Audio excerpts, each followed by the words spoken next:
Hero Siddharth అప్పట్లో అమ్మాయిల కలల రాకుమారుడు. తన లవర్ బాయ్ ఇమేజ్ తో అటు తమిళం ఇటు తెలుగులోనూ తనకంటూ ప్రత్యేక గుర్తింపు తెచ్చుకున్నారు. బాయ్స్ సినిమాతో టాలీవుడ్ ఇండస్ట్రీకి ఎంట్రీ ఇచ్చారు సిద్ధార్థ్. ఆ తర్వాత బొమ్మరిల్లు మూవీతో మంచి ఫేమ్ తెచ్చుకున్నారు. ఇక నువ్వొస్తానంటే నేనొద్దంటానా చిత్రంతో బ్లాక్ బస్టర్ హిట్ కొట్టి తెలుగు ప్రేక్షకుల్లో చెరగని ముద్ర వేశారు. ఆ తర్వాత కొన్ని సినిమాలు చేసినప్పటికీ అంతగా హిట్ కాలేదు. అయితే టాలీవుడ్ లో సినిమాలు మానేసి కోలీవుడ్లో వరుస సినిమాలు చేస్తూ స్టార్డమ్ అందుకున్నారు. ఇక హీరోయిన్ అదితిరావు హైదరీని ప్రేమించాడు. గతేడాదిలోనే వీరి వివాహం జరిగింది. అయితే తాజాగా జరిగిన ఓ ఇంటర్వ్యూలో హీరోయిన్ అదితిరావు అనేక ఆసక్తికర అంశాలను పేర్కొన్నారు. హీరా మండి సిరీస్లో నన్ను ఎంతగానో ఆదరించారు. దీని తర్వాత నాకు అవకాశాలు చాలా వస్తాయని అనుకున్నాను. కానీ ఆ మూవీ తర్వాత సినిమాలే కరువయ్యాయి.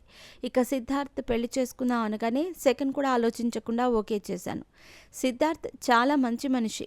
పెళ్లి తర్వాత అవకాశాలు మరింత తగ్గాయని అదితిరావు చెప్పుకొచ్చారు. అదితిరావు తెలుగులో సమ్మోహనం, అంతరిక్షం, 9000 km/h, వి, మహాసముద్రం చిత్రాల్లో నటించింది. గతేడాది సెప్టెంబర్లో వీరి వివాహం జరిగింది. అది కొద్దిమంది బంధుమిత్రుల మధ్య తెలంగాణలోని ఓ చారిత్రక ఆలయంలో వీళ్లు పెళ్లి చేసుకున్నారు.